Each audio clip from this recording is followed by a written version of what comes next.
Middle of the St. John River. Pretty close to it. You say there's only 6 feet of water? 6 feet of water here right now. Oh, that's how you know. Yeah. That's a fish finder and a depth gauge. It lets you know. What? Fish finder? Yeah. Holy Jesus, you guys are spoiled. Oh, this is an old school one, but it highlights the bottom. It'll show you, like, now we're going down into 7 feet in any humps in structure.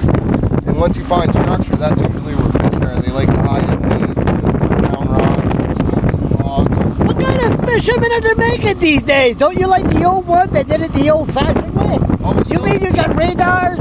I don't have that stuff. Some of my friends have some pretty high-tech fancy gadgets that you can pretty much see the fish before you catch them. Yeah, I mean, what kind of fish?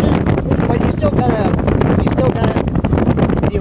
have to catch it. So Oh, yeah. Yeah, it's still a challenge. just because you can see them doesn't mean they're hungry. What that cost? That one right there is a pretty low-end unit. It's around $100. Some of the new ones are up around the $2,500 mark, but they are really, really high-tech. Pictures you can get underwater with the structure scans. You can define trees and fish. And a friend of mine actually found an old house up on the head pond, and he marked it quite nicely. You can see the stairs going up into the house and the front walls and the windows used to be. So I think I'd be proud of this one when they put the dam in. It was in 50 feet of water. Really? Yeah, and it looked like they took a picture of it. Black and white. Listen, a lot of people are jumping off the Westmoreland Bridge, the Walking Trail Bridge. Is it deep there? There's about 22 feet of water there most of the time, depending, right in the middle. So yeah, it's deep enough to jump off of, but I don't like swimming in this river. Yeah, this is pretty polluted, huh? Well, it's getting a lot better, but there's still a lot of algae and fungus and mill oil and just, weeds and eels and gross shit that I really wouldn't like to have in my ears or my mouth or up my nose.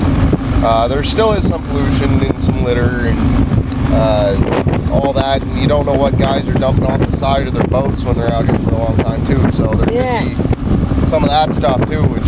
You need a piss, you need to go, Yeah, there's a question of, it's not a question of when, but more as in where. Some of us are guilty of that. Oh my God. So this is not, the St. John River is not that deep. There's spots that are deep, but this area is called the Delta Flats, and it is pretty flat. It goes from, like I said, there's spots out there, there's islands that are underwater just barely, so I mean there's 6 inches or no water on them, down to 10, 12, 14 feet.